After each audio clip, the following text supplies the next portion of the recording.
এখন মানুষ লিঙ্গ পর্যন্ত পরিবর্তন করে, নাউজুবিল্লাহ। জেনা, সুদ আর ঘুষ আর ব্যভিচার আর অশ্লীলতার সয়লাভ চলতেছে আমাদের শহরগুলোতে। এই শীতকালের মৌসুম বিভিন্ন জায়গায় ধুমধারাক্কা গান বাজতেছে, দেখেন না আপনারা? শোনেন, যখন মানুষ বকধার্মিক হয় তখন সমাজটা এরকম হয়। আপনি মনে করছেন নামাজ তো আমি 5 ওয়াক্ত পড়ি, আমার তো কোনো সমস্যা নাই, রোজা তো আমি রাখি, কোনো সমস্যা নাই, সৎ কাজে আদেশ তো করতেছেন, অসৎ কাজের কোনো নিষেধ নাই, তখন সমাজটা কেমন হবে জানেন? সমাজটা হবে এমন, মসজিদে নামাজও হবে, পাশে পিকনিকের এরকম ঢোল তবলা বাজবে। কারণ সৎ কাজে আদেশ তো আপনি করছেন, অসৎ কাজে নিষেধ নাই। সমাজ পরিবর্তন হবে তখনই যখন সৎ কাজের আদেশের সাথে সাথে বলেন অসৎ কাজে নিষেধও থাকবে। অমুসলিমরা কি করে করুক ওইটা দেখার দায়িত্ব আমাদের না। মুসলমানের সন্তানরা যেন কখনো এরকম ঢাক ঢোল না পিটায়। সারা রাত জেগে এগুলা করবা, মানুষের ঘুম নষ্ট, হার্টের পেশেন্ট আছে, এইটা আছে ওইটা আছে। সামাজিক প্রতিবাদ করবেন, একদম সামাজিকভাবে প্রতিবাদ করবেন। এগুলো বন্ধ না করতে পারলে আমাদের সমাজের নূর নষ্ট হয়ে যাবে।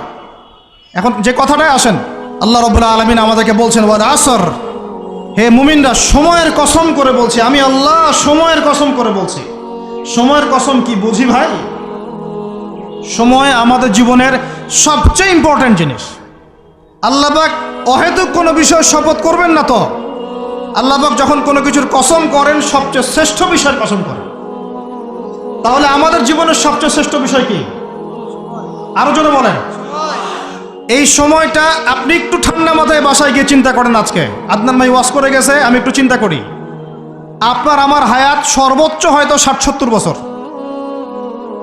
আরো হয়তো আল্লাহ বাড়াই দিলে 100 বছর, এর বেশি গড়াইও আমাদের নাই, আছে? এখন আপনার বয়স কত? কারো 20, 25, 30, 40, 50, ঠিক না ঠিক? এখন আপনি বাসায় গিয়ে চিন্তা করে দেখেন, যদি আমাদের হায়াত হয় 60 বছর, আল্লাহ আমাদেরকে যেন দীর্ঘ নেক হায়াত দারাজ করে না, আমিন। আমাদের ভাইদেরকে, বোনদেরকে, ওলামায়ে কেরামকে, আমাদের নেতাদেরকে, সবাইকে আল্লাহ পাক দীর্ঘ নেক হায়াত দারাজ করেন।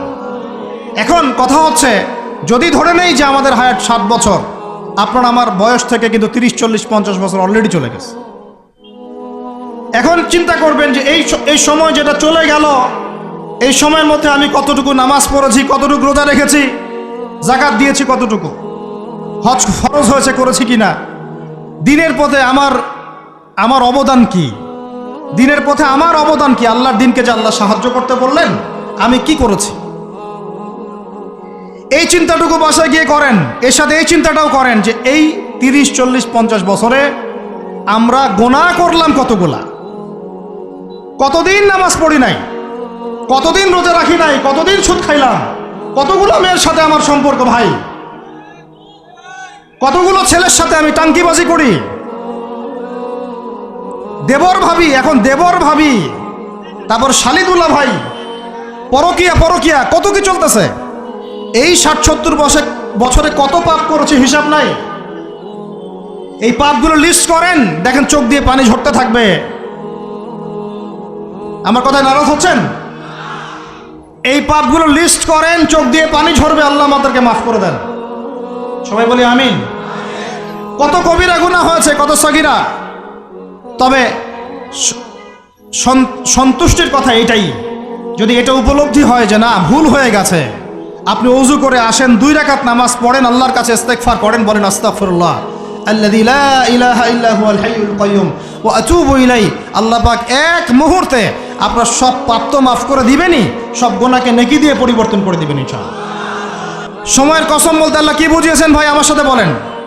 সময়ের গুরুত্ব, সময়ের, আরো আসতে বলেন, সময়ের, ওয়াল আসরি মানে সময়ের কসম, মানে সময়ের গুরুত্ব। আমাদেরকে সময়কে গুরুত্ব প্রদান করতে হবে। আল্লাহ পাক তৌফিক দান করেন। আজকে বাসায় কি করব? হায়াতের হিসাব নিব, কি করেছি এত বছরে, আর কি পাপ করেছি, পাপগুলোর কথা মনে পড়লে তওবা করে ফিরে আসবো ইনশাআল্লাহ। আল্লাহ পাক তৌফিক দান করেন। আর এখন বাকি সময়ে যতটুকু হায়াত আমাদের বাকি আছে, আমাদের কি কর্তব্য বলেন ভাই? আমাদের কর্তব্য কি এতটুকুই, যেভাবে জীবনযাপন করছি এইটুকুই করব, না আমাদের আরো কোনো কর্তব্য আছে? কথা কি বোঝা যায় না? যায় না। আমাদের কর্তব্য কি বলেন? 1 নাম্বার, আমরা নিজেরা আগে আল্লাহ পাকের কোরআন এবং নবীর সুন্নতের উপর আমল করবো ইনশাআল্লাহ। রাজি আছি?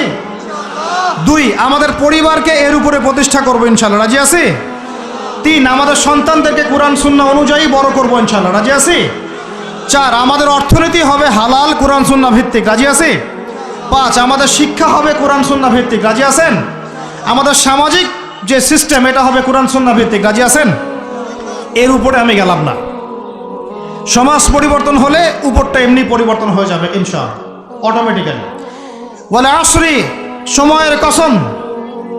আরেকটা বিষয়, সময়ের কসম বলতে আল্লাহ পাক এটাও বুঝিয়েছেন, একটু অতীতের দিকে তাকায় দেখেন।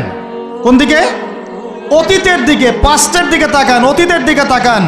যুগ যুগ ধরে একটা সুন্নতের দিকে আপনি তাকান, যে পৃথিবীর শুরু থেকে কিয়ামত পর্যন্ত আল্লাহ পাকের একটা সুন্নত আছে। আল্লাহর সুন্নত কি? আল্লাহর সুন্নত এটা, প্রত্যেক যুগে যুগে যে বা যারাই আল্লাহর বিধান মেনে চলেছে আল্লাহ পাক তাদেরকে দুনিয়াতেও সমৃদ্ধি দিয়েছেন, পরকালে জান্নাত দিয়েছেন, সুবহানাল্লাহ। আর দুনিয়াতে প্রত্যেক যুগে যুগে যে বা যারাই আল্লাহর বিধান মানে নাই, রাসূলের বিধান মানে নাই, আল্লাহ দুনিয়াতে লাঞ্ছিত করেছেন, পরকালে জাহান্নাম দিয়েছেন। বলেন নাউজুবিল্লাহ। আমার কথা বুঝতে পারলেন ভাই? আরো একবার রিপিট করছি, আল্লাহর সুন্নত কি? আল্লাহর সুন্নত হচ্ছে প্রত্যেক যুগে যুগে যে বা যারাই আল্লাহ এবং তার রাসূলের বিধান মেনে চলেছে আল্লাহ দুনিয়াতেও সুখী করেছেন, পরকালেও জান্নাত দিয়েছে।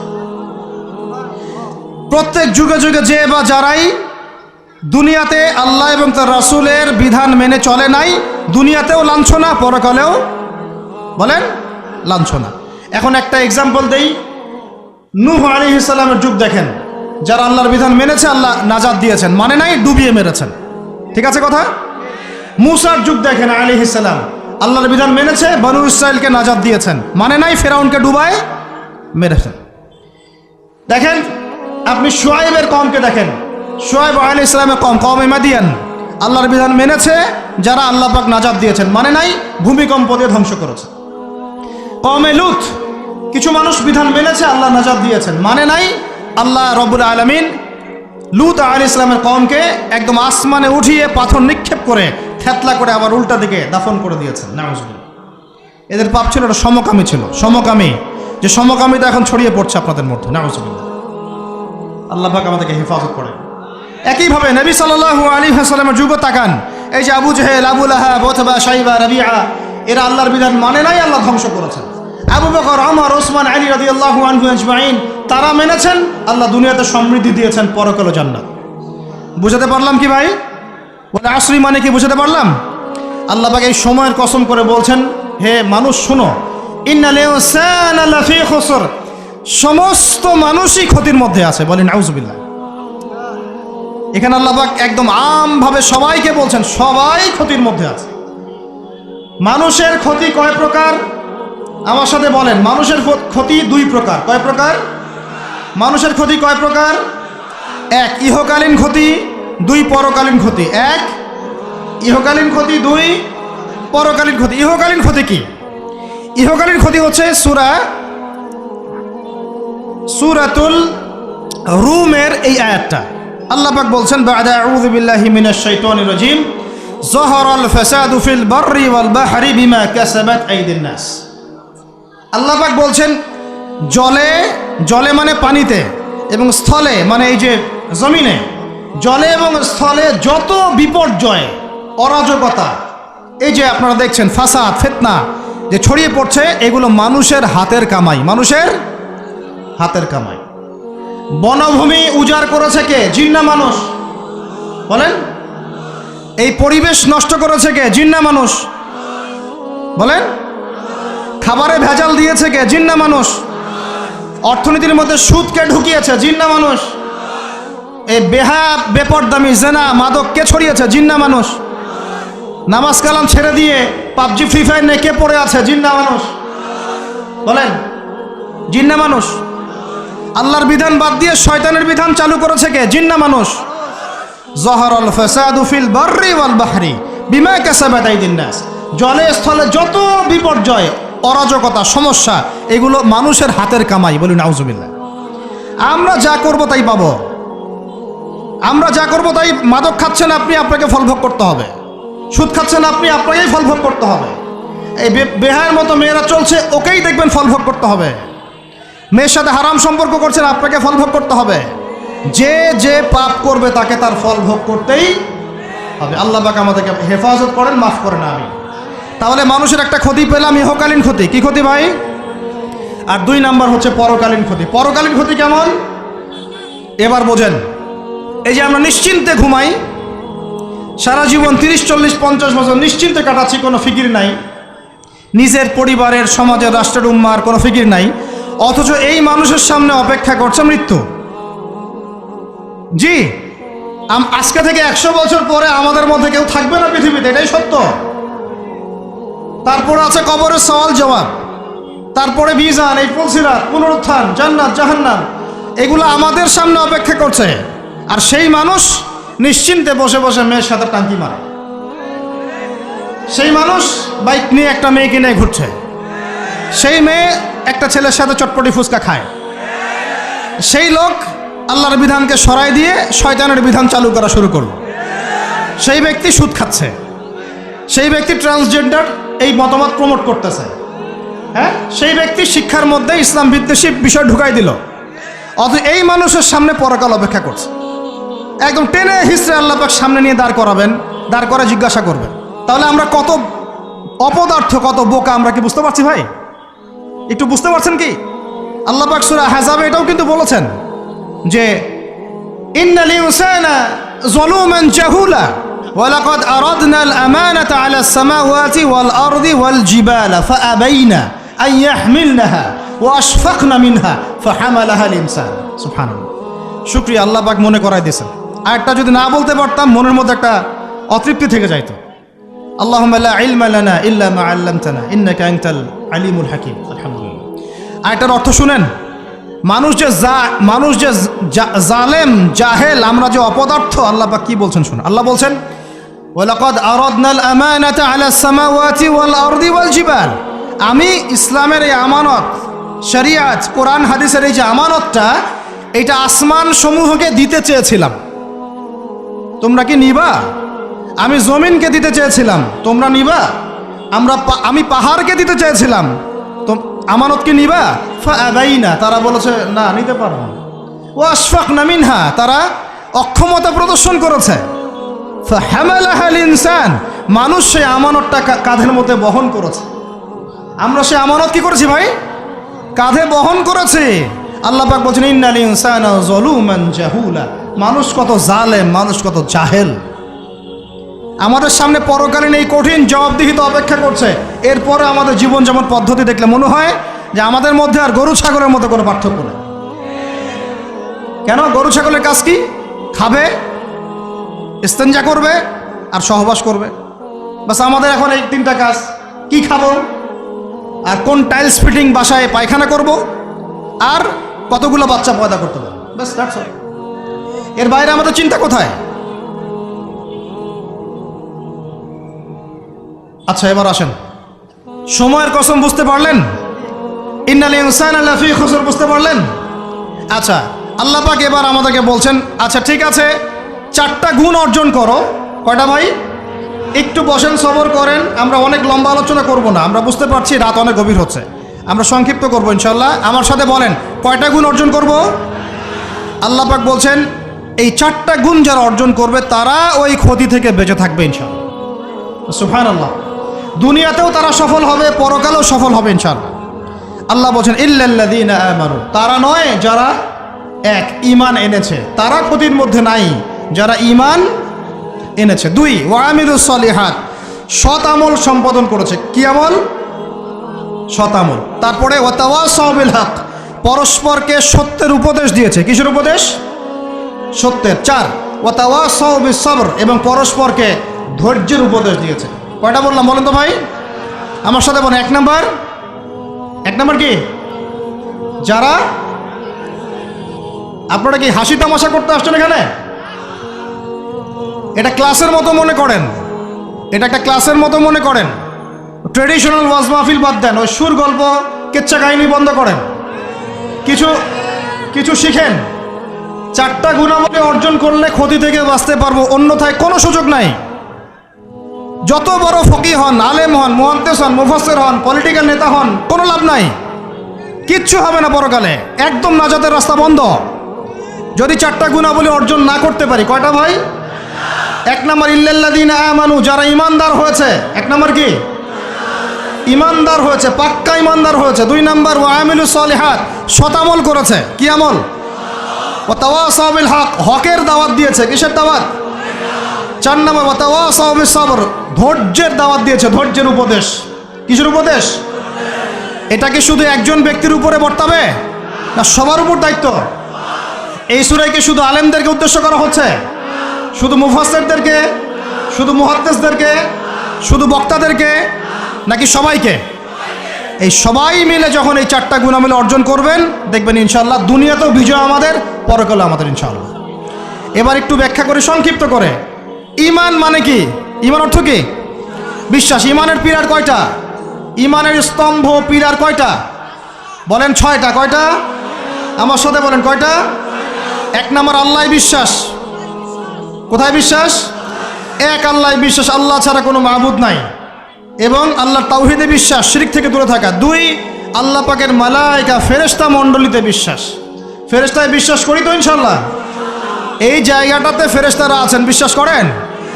আমাদের 2 কাঁধে ফেরেশতা আছেন, বিশ্বাস করেন?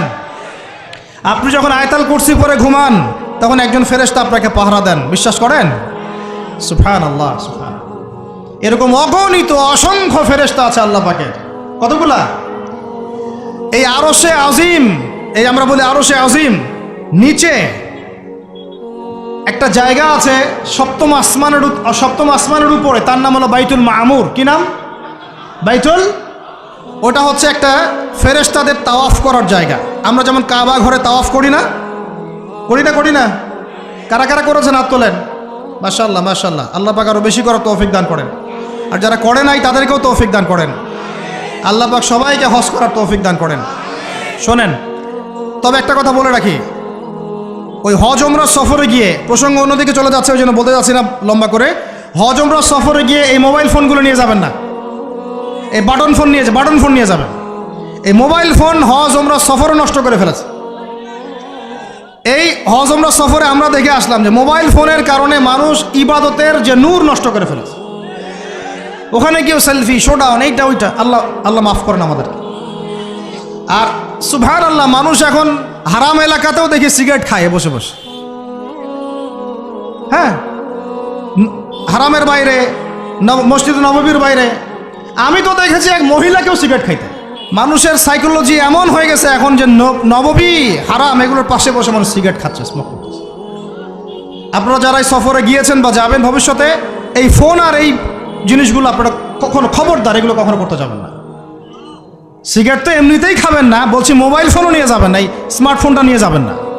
যে ফোনটাতে বাটন কথা বলা যায় এতটুকু নিয়ে যাবেন। যদি নিয়ে যেতেই হয়, এটাকে হোটেলে বা কোথাও রেখে আসবেন, ইবাদতের মধ্যে এটা নিয়ে যাবেন। যাই হোক, ওইদিকে যাচ্ছি না, ওইটা অন্য প্রসঙ্গ। যেটা বলতে চাচ্ছিলাম যে আল্লাহ পাকের অগণিত ফেরেশতা আছেন। এই ফেরেশতাদের তাওয়াফের জন্যে আল্লাহ পাক একটা ঘর বানিয়েছেন, তার নাম বাইতুল মামুর। কি নাম? তো এই বাইতুল মামুরে যে ফেরেশতা একবার তাওয়াফ করে, কয়বার ভাই? সে আর কিয়ামত পর্যন্ত তাওয়াফের সুযোগ পাবে না। বলেন সুবহানাল্লাহি ওয়া বিহামদিহি সুবহানাল্লাহিল আযীম।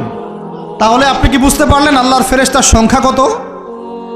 যে একবার তাওয়াফ করেছে সে কিয়ামত পর্যন্ত আর সুযোগ পাবে না। চিন্তা করা যায়। এখন ঈমানের পিলার কয়টা বললাম ভাই? 1 নাম্বার কিসে বিশ্বাস? আল্লাহ বিশ্বাস করি তো নাকি? তা আল্লাহ বিশ্বাস করলে যুবকরা এখন আত্মহত্যা করে কেন? বলেন, আল্লাহ বিশ্বাস যদি করেন তাহলে রেজাল্ট খারাপ হলে আত্মহত্যা করেন কেন? আল্লাহ আপনার তাকদির লিখেন নাই? আল্লাহ বিশ্বাস করলে আপনি চাকরি পাচ্ছেন না, হতাশ কেন? আল্লাহ যদি বিশ্বাস করবেনই, তাহলে আপনি মেয়ের পিছনে জীবন নষ্ট করছেন কেন? আল্লাহতে যদি বিশ্বাস থাকেই, তাহলে নামাজ নাই কেন? আল্লাহ যদি বিশ্বাস করেনি, আলহামদুলিল্লাহ, তাহলে যাকাত দেন না কেন? তাহলে দিনের জন্য কোনো ফিকির নাই কেন? দিনে এলেম অর্জন কেন করেন না? কেন কোরআন তেলাওয়াত করা শেখেন না? কথাগুলো কি কষ্ট পাচ্ছেন? একটু পান। আমি দোয়া করি একটু যেন আপনি কষ্ট পান, এবং এই কষ্টটা যেন আপনাকে আল্লাহর দিকে নিয়ে আসে। এই কষ্টটাই যেন আপনাকে আল্লাহর দিকে নিয়ে আসে। আল্লাহ তৌফিক দান করেন, আমিন।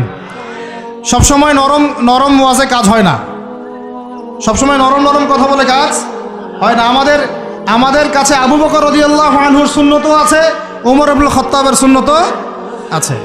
আল্লাহ পাক আমাদেরকে তৌফিক দান করেন, আমিন। তাহলে ভাই আল্লাহ বিশ্বাস করবো তো ইনশাআল্লাহ? তাহলে এক কথায় আল্লাহর কোনো হুকুম ছাড়া যাবে না। রাজি? আল্লাহ পাকের কোনো হুকুম হাকাম ছাড়বো না ইনশাআল্লাহ। রাজি আছেন? আল্লাহ তুমি কবুল করো, আমিন। দুই, আল্লাহ পাকের ফেরেশতা মণ্ডলীতে বিশ্বাস করি তো ইনশাআল্লাহ? ফেরেশতায় বিশ্বাস করলে গোপন পাপ কিভাবে করতে পারি? ফেরেশতায় বিশ্বাস করলে বাথরুমে পাপ করেন কিভাবে? ফোনের মধ্যে পাপ করেন কিভাবে? গোপনে মেয়ের সাথে পাপ করেন কিভাবে? গোপনে গোপনে পরকিয়া করেন কিভাবে? যদি আল্লাহকে আমরা আল্লাহর ফেরেশতার বিশ্বাস থাকেই, তাহলে আমাদের এই ফেরেশতারা লিখছে না সব কিছু? লিখছে না? আল্লাহ পাক আমাদেরকে বিশ্বাস করার মতো করার তৌফিক দান করেন। হাদিসে জিবরিল সহিহ মুসলিমে আছে এবং মিশকাতে আছে। হাদিসে জিবরিলের মধ্যে নবী সাল্লাল্লাহু আলাইহি ওয়াসাল্লাম বলেছেন, আনতা আবুদাল্লাহ কাআন্নাকা তারাহ ফাইন লাম তাকুন তারাহু ফাইন্নাহু ইয়ারাক। শোনো মুসলমানরা, তুমি এমনভাবে আল্লাহর ইবাদত করো যেন তুমি আল্লাহকে দেখছো, আর যদি তুমি আল্লাহকে দেখতে না পারো তাহলে জেনে রাখবা আল্লাহ তোমাকে দেখছেন। এই বিশ্বাসটার নাম হলো ইহসান। কি নাম? ইহসান। এই ইহসানের সাথে ইবাদত করলে আমাদের মধ্যে সবসময় আল্লাহ কনসিয়াসনেস থাকবে। আল্লাহর ফেরেশতারা লিখছেন, আল্লাহ দেখছেন। অতএব প্রকাশ্য গোপনে আমার দ্বারা পাপ করা সম্ভব না। এরপরে পাপ হতে পারে কি না? হতে পারে না? পারে না? যদি পাপ হয়ে যায় কি করবেন? হতাশ হয়ে যাবেন না। যতবার পাপ হবে 2 রাকাত নামাজ, যতবার পাপ হবে ওযু করে 2 রাকাত নামাজ, ইনশাআল্লাহ আল্লাহ পাক পাপ মাফ করে দিবেন ইনশাআল্লাহ। তাই বলে আল্লাহ পাকের এই দয়ার সুযোগ নিয়ে পাপ করতেই থাকবেন এমন না। দয়ার সুযোগ নিয়ে পাপ করতেই থাকবেন এমনটা নয়। আল্লাহ পাক যেমন গফুর রহিম, আল্লাহ পাক তেমনি শাদীদুল ইকাব। আল্লাহ পাক যেমন রহমান রহিম, পরম করুণাময় অসীম দয়ালু, আল্লাহ পাক তেমনি কঠিন শাস্তিদাতাও বটে। ঠিক আছে? 2 নম্বর পিলার মালাইকায় বিশ্বাস। 3 নম্বর ওয়া কুতুবিহি, আল্লাহ পাকের সমস্ত আসমানি কিতাবে বিশ্বাস করবো। রাজি আছি তো ইনশাআল্লাহ? তাহলে কোরআন পড়া শিখবো তো ইনশাআল্লাহ? তেলাওয়াত, আরবি ভাষা, আরবি ব্যাকরণ, তাফসির এতটুকু শিখতে হবে। আল্লাহ পাক তৌফিক দান করেন। ওয়া রুসুলিহি, আল্লাহ পাকের সমস্ত রাসূলে বিশ্বাস করবো তো ইনশাআল্লাহ? আমরা কি শুধু নবী মুহাম্মদকে বিশ্বাস করি সাল্লাল্লাহু আলাইহি ওয়াসাল্লাম, না সমস্ত রাসূলকে বিশ্বাস করি? বলেন, কনসেপ্ট ক্লিয়ার করেন। আচ্ছা, আরেকটা কথা, আমাদের নবীজির পরে কি আরো নবী আসতে পারে? তো অনেক মানুষ যে বলছে যে গোলাম আহমেদ কাদিয়ানীও নবী, বাংলাদেশে যে এগুলোর সংখ্যা দিন দিন বাড়ছে, তা আমাদের কোনো ভূমিকা নাই কেন? আমাদের কি মনে হয় যে আল্লাহ পাক আমাদেরকে ধরবে না? শোনেন, যাদের প্রত্যক্ষ মদতে আর পৃষ্ঠপোষকতায় বাংলার মাটিতে এগুলো ছড়াচ্ছে, আল্লাহ পাক এক একজন জালেমের কঠিন হিসাব নেবেন ইনশাআল্লাহ। আর আমরা তো অজ্ঞ হলাম কিভাবে? ঈসাই মুসলিম আবার কি? মুসলমানদের মধ্যে কোনো ঈসাই মুসলিম বলে কোনো শব্দ নাই। আমাদের কালিমা স্পষ্ট, লা ইলাহা ইল্লাল্লাহ, আল্লাহ ছাড়া কোনো মাবুদ নাই, মুহাম্মাদুর রাসূলুল্লাহ, মুহাম্মদ সাল্লাল্লাহু আলাইহি ওয়াসাল্লাম আল্লাহ পাকের সর্বশেষ নবী। তারপর লা নবিয়্যা বা'দা, তারপরে কোনো নবী আসবে না। হ্যাঁ, ঈসা ইবনে মারইয়াম আসবেন। তিনি আসবেন কখন? দাজ্জালকে হত্যা করার জন্য। নবী হিসেবে নন, তিনি আসবেন কি হিসেবে? উম্মাহ হিসেবে। আল্লাহ রাব্বুল আলামিন আমাদের একদম আকীদা পরিষ্কার করে রাখেন ইনশাআল্লাহ। আর এই ধরনের দাওয়াত যদি দিতে কেউ আসে, একটা চল লাগাই দিবেন ধরে। তারপর কি হবে দেখা যাবে। একদম কষে থাপ্পড় লাগাই দিবেন একটা। মুহাম্মদ সাল্লাল্লাহু আলাইহি ওয়াসাল্লামের উম্মত হয়ে থাকলে এদেরকে একদম সুযোগ দিবেন না আপনি। আমার নবীর পরেও নবী আসবে এমন মতবাদ প্রচার করতেছেন, নাউযুবিল্লাহ। ওলামায়ে কেরাম বাংলার জমিনে থাকতে এটা কখনো সম্ভব হবে না ইনশাআল্লাহ। এদের যত পণ্য আছে, এগুলো একটা পণ্য ব্যবহার করবেন না কখনো। লিস্ট করে দেখবেন কোন কোন পণ্য এদের। আমি এগুলো বলতে চাচ্ছি না পাবলিকলি। সচেতন হন, ইমান কোন দিক দিয়ে বের হয়ে চলে গেল, আল্লাহ পাক আমাদেরকে মাফ করেন। নবীজি এই যুগের কথাই বলছিলেন সম্ভবত, যে ইউসবিহুর রাজুলু মুমিনান ওয়া ইউমসি কাফিরান, একজন ব্যক্তি সকাল করবে মুমিন অবস্থায়, সন্ধ্যা হবে কাফের অবস্থায়। আস্তাগফিরুল্লাহ। ওয়া ইউমসি মুমিনান ওয়া ইউসবিহু কাফিরান, সন্ধ্যা করবে মুমিন অবস্থায়, সকাল হতে হতে কাফের হয়ে যাবে। ইয়াবিউর রাজুলু দীনাহু লিআরদিদ দুনিয়া, দুনিয়ার সামান্য স্বার্থে মানুষ তার দিনকে বিক্রি করে দিবে। বাংলার গ্রামে গ্রামে এখন এই যে খ্রিস্টান মিশনারিদের তৎপরতা দেখা যাচ্ছে। মানুষকে, মুসলমানদেরকে খ্রিস্টান বানানো হচ্ছে টাকার প্রলোভন দিয়ে, চিকিৎসা সেবার প্রলোভন দিয়ে। আপনারা কি দেখেও না দেখার ভান করছেন, শুনেও না শোনার ভান করছেন? যাদের প্রত্যক্ষ মদত এগুলো হচ্ছে, আল্লাহ পাকের কাছে জবাব দেওয়ার জন্য প্রস্তুত হয়ে যান আপনারা। দুনিয়াতে হয়তো কিছু হবে না, কেউ কিছু করতে পারবে না, কিন্তু কাল কিয়ামতে কে ছাড়ে আপনাকে তাই দেখে নেব আমরা ইনশাআল্লাহ। বিশ্বাস করেন, ওমর রাদিয়াল্লাহু আনহু বলছেন, এই যে কোরআন হাতে নিয়ে বলছি আমি, ওমর ইবনুল খাত্তাব রাদিয়াল্লাহু আনহু একদিন তার উটের ময়লা পরিষ্কার করছেন, যখন তিনি অর্ধেক বিশ্বের খলিফা উটের ময়লা পরিষ্কার করছেন। আলী ইবনে আবি তালেব এসে বলছেন, ইয়া আমিরুল মুমিনিন, আপনি আপনার পরবর্তী খলিফাদের উপরে কত কঠিন বোঝা চাপাই দিচ্ছেন। এত কিছু করার পরে নিজে উটের ময়লাও পরিষ্কার করছেন, আমাদের জন্য এত কঠিন করে দিলেন খেলাফতের দায়িত্ব। তখন ওমর ইবনুল খাত্তাব বলছেন, এই কথাটা শোনেন। তিনি বলছেন যে আমাকে উচ্চ প্রশংসায় ভাসিও না, ইয়া আবুল হাসান। আবুল হাসান হচ্ছে আলী রাদিয়াল্লাহু আনহুর নাম। হে আলী, আমাকে উচ্চ প্রশংসায় ভাসিও না। আমি ভয় করি ইরাক তো তখন মুসলমানদের আওতায় আছে, ইরাকের ফোরাত নদীর কিনারায় যদি কোনো ছাগলের বাচ্চাও না খেয়ে মারা যায়, আমি ওমর ভয় করি কাল কিয়ামতের মাঠে আল্লাহ আমাকে এর জন্য জবাবদিহি করাবে। কি বুঝলেন? ওই যুগ আর এই যুগ লা ইস্তামিআন, এটা কখনো একসাথে মিলবে না। এগুলা জাদুঘরে চলে গেছে এখন। তিনি বলছেন, ওমর রাদিয়াল্লাহু আনহু যিনি জান্নাতের সার্টিফিকেট প্রাপ্ত মানুষ, যার জান্নাতের ঘর আল্লাহ রসুল দেখে এসেছেন, তিনি বলছেন যে আমি ভয় করি ইরাকের ফোরাত নদীর কিনারায় কোনো মেষপালক বা ছাগলের বাচ্চা, মেষ শাবক, তারাও যদি না খেয়ে পানির পিপাসায় মারা যায়, আমি ওমর ভয় করি কাল কিয়ামতের মাঠে আল্লাহ আমাকে জবাবদিহি করাবে। আর কিছু বলতে হবে আপনাদেরকে? বাস, যার মধ্যে নফসের মধ্যে নূর আছে তার জন্য উপদেশ যথেষ্ট। ফাযাক্কির ইন্নামা আনতা মুযাক্কির, তুমি উপদেশ দাও, তুমি শুধু উপদেশ দাতা। লাস্তা আলাইহিম বিমুসাইতির, তুমি কারো প্রতি দারোগা নও। ফাযাক্কির ইন নাফাআতি যিকরা, যদি উপদেশ কাজে আসে উপদেশ দিয়ে যাও। সায়াযাক্কারু মান ইয়াখশা, যে আল্লাহকে ভয় করে সে ইনশাআল্লাহ অতি শীঘ্রই লাইনে চলে আসবে। আল্লাহকে ভয় করো, বাস আমাদের কাজ এতটুকুই, এর বেশি আমাদের কোনো দায়িত্ব নাই। এখন শোনেন, যে কথা বলতে এতদূর চলে আসলাম, মুহাম্মদ সাল্লাল্লাহু আলাইহি ওয়াসাল্লামের পরে আর কোনো নবী আছে? আকীদা স্পষ্ট থাকবে তো ইনশাআল্লাহ? এবার আসেন, ওয়া কুতুবিহি বলতে আমরা সমস্ত কিতাবে বিশ্বাস করি, ওয়া রুসুলিহি বলতে আমরা সমস্ত আম্বিয়া কেরামে বিশ্বাস করি। ওয়াল ইয়াউমিল আখির, 5 নম্বরটা কি ভাই?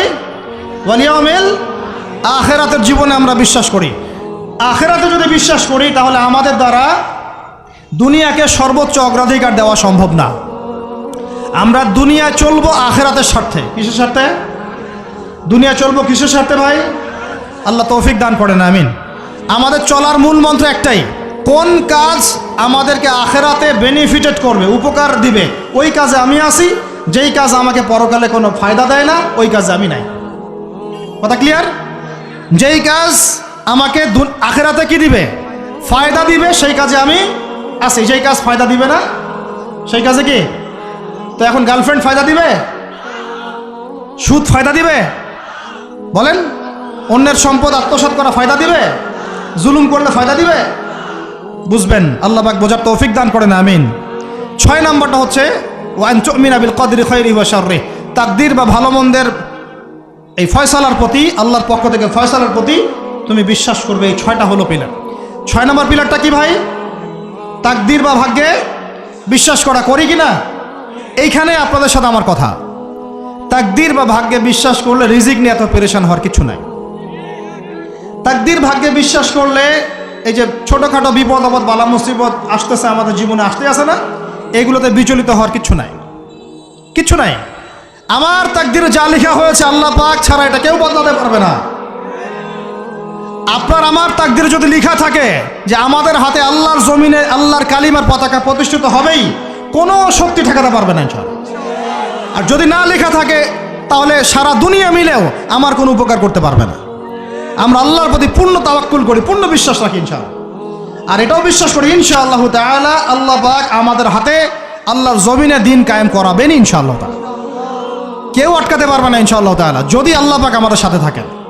এখন আল্লাহ কার সাথে থাকবেন? ওই যে শুরুতে বলেছি, ইন তানসুরুল্লাহ ইয়ানসুরুকুম, যে আল্লাহর দিনকে সাহায্য করে আল্লাহ তার সাথে থাকবে ইনশাআল্লাহ। কথা ঠিক আছে ভাই? আচ্ছা, আর বেশ বাড়ালাম না, এবার আসেন। এক নাম্বার বুঝলেন, ইমানদার হতে হলে এইরকম ইমানদার হতে হবে। কয় পিলার ভাই? কয় পিলার?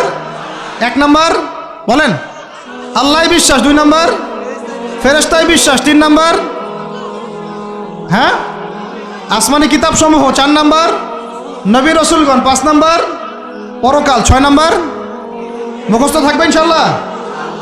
এই 6টা পিলারকে 3টা কাজ করবেন। কয়টা কাজ? 1, তাসদিক বিল জিনান, এই যে কলব হৃদয় আছে, হৃদয় থেকে বিশ্বাস করা। বিশ্বাস করি আমরা, হৃদয় থেকে বিশ্বাস করি তো ইনশাল্লাহ। ওয়াল ইকরার বিল লিসান, মুখে স্বীকৃতি দিবেন। মুখে কি দিবেন? স্বীকৃতি দিচ্ছি কিনা। আর 3 নাম্বার হচ্ছে বলে আমালু বিল আরকান, কাজে প্রমাণ করা, কাজে বাস্তবায়ন। এখন যদি কেউ বলে আমি ইমানদার, নামাজ পড়ে না, কাজে বাস্তবায়ন হলো? ইমান আমার খুব পাকাপোক্ত, জাকাত দেই না, হবে? বছর বছর হজ উমরা করেন, এদিকে মানুষের সম্পদ আত্মসাৎ করতেছেন, হবে? ব্যাস, এই কথা ক্লিয়ার বোঝা যাচ্ছে কি? আল্লাহ পাক আমাদের সবাইকে তৌফিক দান করেন।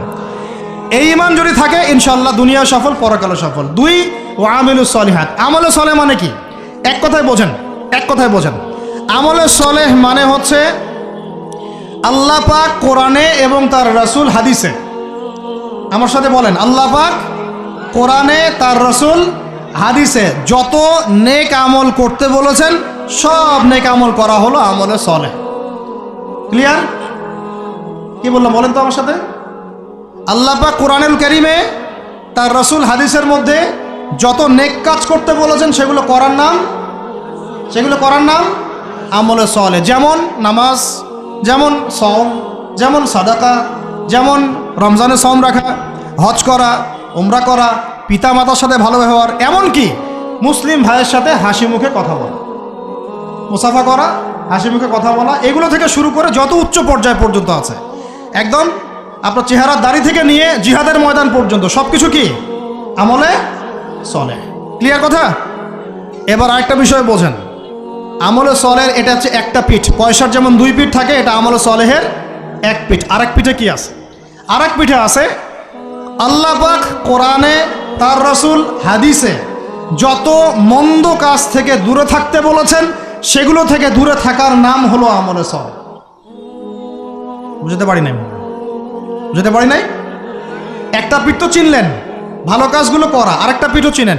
আল্লাহ পাক কোরআনে তার রাসূল হাদিসে যত খারাপ কাজ থেকে দূরে থাকতে বলেছেন, দূরে থাকার নাম, আরো জোরে বলেন, দূরে থাকার নাম।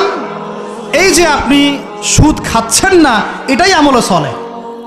এই যে আপনি শেভ করছেন না, এটা আমলে সলেহ।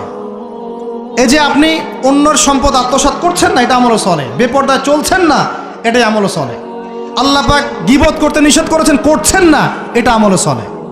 আল্লাহ পাক এতিমের সম্পদ আত্মসাৎ করতে নিষেধ করেছেন, আপনি যে করছেন না, এটা আমলে সলেহ। আল্লাহ বলছেন লা তাকরাবু জিনা, জিনার কাছে যেও না, কাছেও যেও না, আপনি যে যাচ্ছেন না, এটাও আমলে সলেহ। মানে ভালো কাজগুলো করার নাম যেমন আমলে সলেহ, খারাপ থেকে দূরে থাকার নাম কি? ক্লিয়ার কথা? তাহলে 1 নাম্বার ইমান বুঝতে পারলেন, আমলে সলেহ বুঝতে পারলেন। 3 নাম্বার ওয়া তাওয়াসাউ বিল হক, হকের দাওয়াত দেওয়া। হকের, আর হকটা কি ভাই? হক মানে কি? কে বলতে পারবেন? হক মানে কি? হকের দাওয়াত দিতে বলেছেন আল্লাহ পাক। হকটা মানে কি? বিসমিল্লাহ। এই জুমার রাত চলতেছে না, কালকে জুমার দিন। জুমার দিন একটা সূরা পড়তে হয়, সূরাটার নাম কি? জোরে বলেন। সূরা কাহাফ জুমার দিনে তেলাওয়াত করলে 1 জুমা থেকে আরেক জুমা পর্যন্ত আপনার এই যে হায়াত, এটা ইমানে নূর দিয়ে আল্লাহ ভরে দিবেন ইনশাআল্লাহ। আর এই সূরা কাহাফ আপনাকে দাজ্জাল থেকে বাঁচাবে। কার থেকে বাঁচাবে? সূরা কাহাফের সাথে আল্লাহ রাসূল দাজ্জালকে সম্পৃক্ত করেছেন। সূরা কাহাফ ছাড়া অন্য কোনো সূরার কথা বলা হয়নি। সূরা কাহাফ আপনাকে দাজ্জাল থেকে বাঁচাবে ইনশাআল্লাহ। এই সূরার মধ্যেই আছে হকের সংজ্ঞা। কিসের সংজ্ঞা? এই সূরার মধ্যে 29 নম্বর আয়াতে আপনি পাবেন আল্লাহ রাব্বুল আলামিন বলছেন ওয়াকুলিল হাক্কু মির রাব্বিকুম, সুবহানাল্লাহ, ওয়াকুলিল হাক্কু মির রাব্বিকুম ফামান শাআ ফালইউমিন ওয়া মান শাআ ফালইয়াকফুর। হে মুমিন মুসলমান শোনো, হক সত্য সেটাই যা তোমার রবের পক্ষ থেকে নাজিল হয়। সুবহানাল্লাহ। হকের সংজ্ঞা বুঝতে পারলাম? হক বা সত্য সেটাই যা তোমার রবের পক্ষ থেকে নাজিল হয়। এখন আমাকে বলেন আল্লাহর পক্ষ থেকে কি নাজিল হয়েছে বলেন? আচ্ছা, যখন তাওরাত নাজিল হয়েছিল ওটা কি হক ছিল না বাতিল ছিল? হক ছিল। জাবুর হক ছিল। তারপর ইনজিল, সর্বশেষ যে কোরআন নাজিল হলো এটা কি হলো তাহলে? এখন কোরআনের ব্যাখ্যায় হাদিস আছে না নাই? হাদিস আছে না নাই? নাকি শুধু কোরআন মানলেই হবে, হাদিস মানার দরকার নাই? এরকমও তো দল আছে আমাদের দেশে, আছে না? খবরদার এইসব এই ফিতনায় পা দিবেন না। ওয়া মা ইয়ানতিকু আনিল হাওয়া, আল্লাহ বলছেন আল্লাহর নবী নিজের মন গড়া কোনো কথা বলতেন না। ইন হুয়া ইল্লা ওয়াহয়ুন ইউহা, তিনি শুধু সেই কথাই বলতেন যা তার কাছে ওহী করা হয়েছে। হাদিসের কথাগুলো এগুলো আল্লাহর পক্ষ থেকে আসা, নবী সাল্লাল্লাহু আলাইহি ওয়াসাল্লাম তার জবানে বলেছেন। সুবহানাল্লাহ। এখন এই কোরআন এবং হাদিস হলো হকের মানদণ্ড। তাহলে কোরআন হাদিসের সাথে যা মিলবে তা আমি নিব, যা মিলবে না তা নিব। আবার বলি, কোরআন হাদিসের সাথে যা মিলবে তা আমি নিব, যা মিলবে না তা আমি নিব না। বাস, যা মিলবে তাই নেবেন। যার কথাই কোরআন সুন্নাহর সাথে মিলবে আপনি নেবেন, মিলছে না নেবেন না।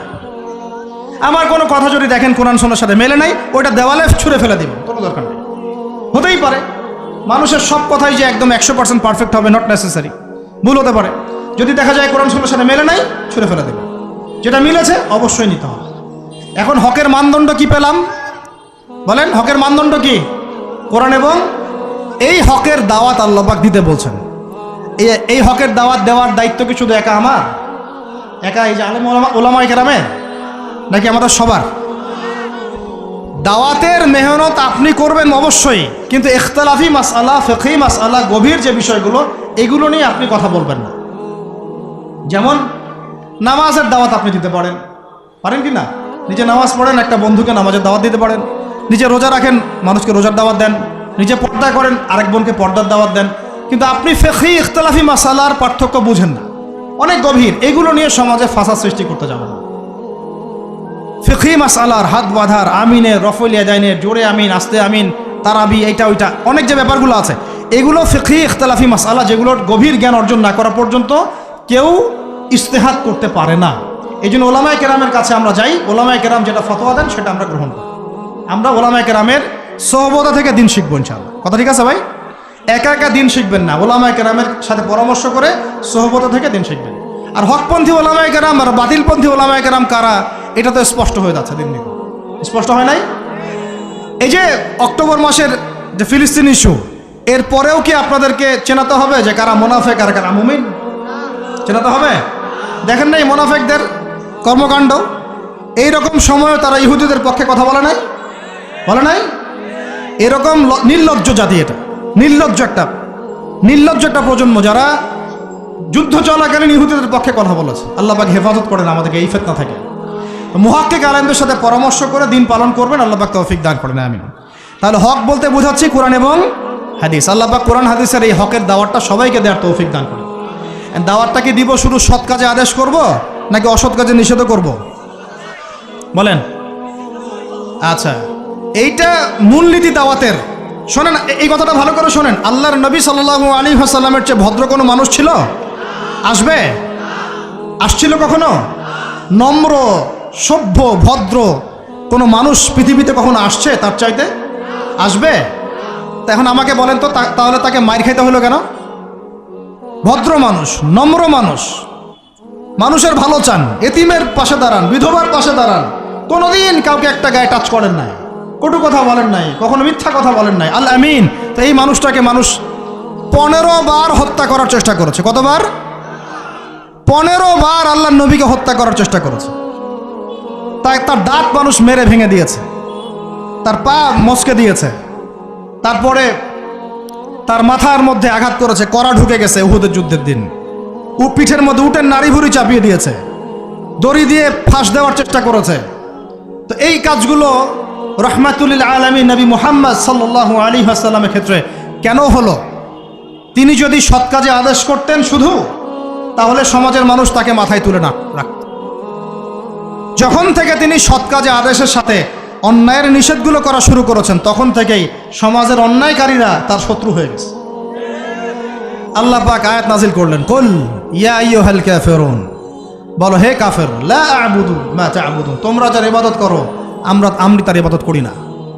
ওয়ালা আনতুম আ'বিদুনা মা আ'বুদ ওয়ালা আনা আ'বিদুম মা আ'বাদতুম ওয়ালা আনতুম আ'বিদুনা মা আ'বুদ লাকুম দীনুকুম ওয়ালিয়া, তোমাদের দিন তোমাদের, আমার দিন আমার। এখন আমরা কি করছি জানেন? সমাজে আমরা সত্য মিথ্যা, হক বাতিল, নোংরা পরিষ্কার সব একসাথে করার চেষ্টা করতেছি। এটা হবে না কখনো। সত্য মিথ্যা, ন্যায় অন্যায় আলাদা হয়ে যাবে ইনশাআল্লাহ, হক বাতিল পার্থক্য হয়ে যাবে ইনশাআল্লাহ। এটাই ইসলাম। অতএব সৎ কাজে আদেশের সাথে সাথে অসৎ কাজে নিষেধও থাকতে হবে। আল্লাহ পাক তৌফিক দান করেন, আমিন। এটা হলো হকের দাওয়াত। 3, 4 ওয়া তাওয়াসাউ বিস সাবর, ধৈর্যের উপদেশ। তো এখন আমাকে উত্তর দেন দেখি, হকের সাথে ধৈর্যের সম্পর্ক কি? বলেন, কে বলতে পারবেন? হকের দাওয়াতের সাথে ধৈর্যের কি সম্পর্ক? হ্যাঁ, মাশাআল্লাহ, ভেরি গুড। যখন হকের দাওয়াত দিবেন, সুরসুরি মার্কা দাওয়াত না, গোলালু মার্কা দাওয়াত না যে সব তরকারি দিয়েই চলে, এমন না। যখন সত্য মিথ্যা স্পষ্ট করবেন আপনি, তখন চতুর্দিক থেকে আপনার কাছে বাধা আসবে। কথা বুঝতে পারছেন? প্রথম বাধা আসবে আপনার পরিবার থেকে। কি থেকে? পরিবার, তারপর সমাজ, তারপর আসবে এক শ্রেণীর ধর্মীয় অঙ্গনের এক শ্রেণীর মানুষ থেকে আপনার বাধা আসবে, আর সর্বশেষ বাধা আসবে আপনার একদম বিশ্বশক্তি, পরাশক্তি থেকে। কথা বুঝতে পারছেন? এই 4টা ধাপে বাধা আসে মানুষের জীবনে। প্রথম বাধা আসে পরিবার থেকে, তারপর সমাজ, তারপর ধর্মনেতা, তারপর আস্তে আস্তে দেখবেন ওই বিশ্ব নেতা থেকে বাধা আসা শুরু করে। আল্লাহ নবীর ক্ষেত্রেও তাই হয়েছে, আর নবী ইব্রাহিমের ক্ষেত্রেও তাই হয়েছে আলাইহিম আসসালাম।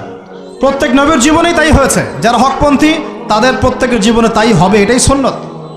এর বাইরে যদি কিছু হয়, বুঝে নিতে হবে যে আমরা হকের উপর নাই। যদি দেখেন যে আপনি মাশাআল্লাহ ইসলামের খুব দাওয়াতি কাজ করছেন, কোনো বাধা বিপত্তি নাই, কোনো সমালোচনা নাই, কোনো নিন্দা, গীবত, তহমত, আগ্রাসন নাই, প্রতিবন্ধকতা নাই, বুঝবেন আপনার দাওয়াত একটা গোলালু মার্কা দাওয়াত। এই দাওয়াতে 1000 বছরও যদি আপনি দাওয়াতি কাজ করেন, আল্লাহর জমিনে দিন কায়েম হবে না, কোনোদিনও না। আল্লাহ পাক আমাদেরকে বোঝার তৌফিক দান করেন। তাহলে হকের সাথে সবরের সম্পর্ক কি? হকের দাওয়াত দিতে গেলে বাধা বিপত্তি, বালা মুসিবত আসবে, তখন আমাদেরকে কি করতে হবে? সবর করতে হবে, ধৈর্য ধরতে হবে। এবং এই সবরের উপর ইস্তেকামা থাকলে আল্লাহ পাকের পক্ষ থেকে সাহায্য নেমে আসবে ইনশাআল্লাহ। এখন আল্লাহ পাক কোরআনে আমাদেরকে বলছেন, এই 4টা গুণাবলী অর্জন না করলে তোমরা সবাই ক্ষতির মধ্যে আছো। আল্লাহ পাক আমাদের সবাইকে 4টা গুণাবলী অর্জন করার তৌফিক দান করেন। আল্লাহ পাক বললেন, সময়ের কসম, এই সময়ে মহাকালের কসম করে বলতেছি যে ইন্নাল ইনসানা লাফি খুসর, তোমরা সব মানুষ ক্ষতির মধ্যে আছো। তবে এই 4টা গুণাবলী যারা অর্জন করতে পেরেছে, এরা বাদ দিয়ে ইল্লাল্লাযীনা আমানু, যারা খাঁটি ইমানদার হয়েছে। কয় পিলার? 6 পিলার। ওয়া আমিলুস সলিহাত, বেশি বেশি সৎ আমল করেছে। সৎ আমলের কয়টা পিঠ? 2টা। একটা হলো ভালো কাজগুলো করা, মন্দ কাজগুলো ছাড়া। তারপর তাওয়াসাউ বিল হক, পরস্পরকে হকের দাওয়াত দেয়া। দিব কিনা আমরা ইনশাআল্লাহ? এখানেও 2 সূরত। কয় সূরত? একটা সৎ কাজে আদেশ, একটা অসৎ কাজে নিষেধ। আরেকটা হলো তাওয়াসাউ বিস সাবর, এবং ধৈর্য ধরবো। বাধা বিপত্তি আসবে, বাধা বিপত্তি, বালা মুসিবত আসবে। হকের পথে নামেন, আপনিও ফেস করবেন। এই সময় আমরা কি করব? হতাশ হয়ে যাব? হাত গুটে বসে থাকবো? সবর, ধৈর্য ধরবো। ধৈর্যের ব্যাখ্যা আবার এটা না, ধৈর্যের ব্যাখ্যা আবার এটা না যে একদম হাত গুটে বসে থাকবো, দেখি কবে পরিবর্তন হয়, তারপরে মাঠে নামবো, এমন না। বরং পরিবেশ পরিস্থিতি পরিবর্তন করার চেষ্টা করার নাম ধৈর্য। কথা বুঝতে পারছেন ভাই? এই জাহেলিয়াত দূর করার যে মেহনত, এই মেহনতটা করার নাম হলো ধৈর্য। এই ধৈর্যের অনেক সূরত হয়, এটা ইনশাআল্লাহ আরেকদিন সবর নিয়ে আলোচনা হবে। আল্লাহ পাক আমাদের সবাইকে সবর করার তৌফিক দান করেন, আমিন। সবরের দৃষ্টান্ত রেখে গেছেন স্বয়ং নবী মুহাম্মদ সাল্লাল্লাহু আলাইহি ওয়াসাল্লাম। 23 বছর তিনি নববী, এই নবুয়তের জীবন, তার সিরাত গ্রন্থ পড়ে দেখেন। আর রাহিকুল মাখতুম পড়েন, রহমাতুল লিল আলামিন পড়েন, নবী মুস্তাফা পড়েন, তারপরে আপনার আর অনেক কিতাব আছে, সিরাতে মুস্তাফা পড়েন, সিরাত বিশ্বকোষ পড়ে দেখেন, দেখবেন তার জীবনের প্রত্যেক পদে পদে সবর আর ধৈর্য, সবর আর ধৈর্য। আল্লাহ রাব্বুল আলামিন আমাদের সবাইকে এই 4টা গুণাবলী অর্জন করার তৌফিক এনায়েত করেন বলে আমিন। প্রিয় মুসলিম ভাইরা, আমরা শেষ অংশে চলে আসছি। আমরা সবাই এখন একটু দোয়া করি, আল্লাহ রাব্বুল আলামিন আমাদের সবাইকে যেন দ্বীনের জন্য কবুল করে নেন। আল্লাহ পাক আমাদের সবাইকে যেন এমন প্রজন্ম গড়ে তোলার তৌফিক দেন যেই প্রজন্ম আগামীতে বাইতুল মুকাদ্দাস জয় করবে ইনশাআল্লাহ। আল্লাহ পাক আমাদের সবাইকে সময়কে কাজে লাগানোর তৌফিক দান করেন, প্রকৃত ইমানদার হওয়ার তৌফিক দান করেন, বেশি বেশি আমল ও সালেহ করার তৌফিক দান করেন, হকের পথে আমাদেরকে দাওয়াতের মেহনতে অংশ নেওয়ার তৌফিক দান করেন এবং সবর করার তৌফিক আল্লাহ পাক আমাদেরকে দান করেন। আকুলু কওলি হাযা আস্তাগফিরুল্লাহু লি ওয়া লাকুম ওয়া লিসাইরিল মুসলিমিন। বারাকাল্লাহু লানা ওয়া লাকুম বিল আয়াতিল হাকীম। ইন্নাহু তাআলা জাওয়াদুন কারীমুন রাউফুর রহিম। সুবহানাকাল্লাহুম্মা ওয়া বিহামদিকা আশহাদু আল্লা ইলাহা ইল্লা আনতা আস্তাগফিরুকা ওয়া আতুবু ইলাইক। আসসালামু আলাইকুম ওয়া রাহমাতুল্লাহি ওয়া বারাকাতুহু।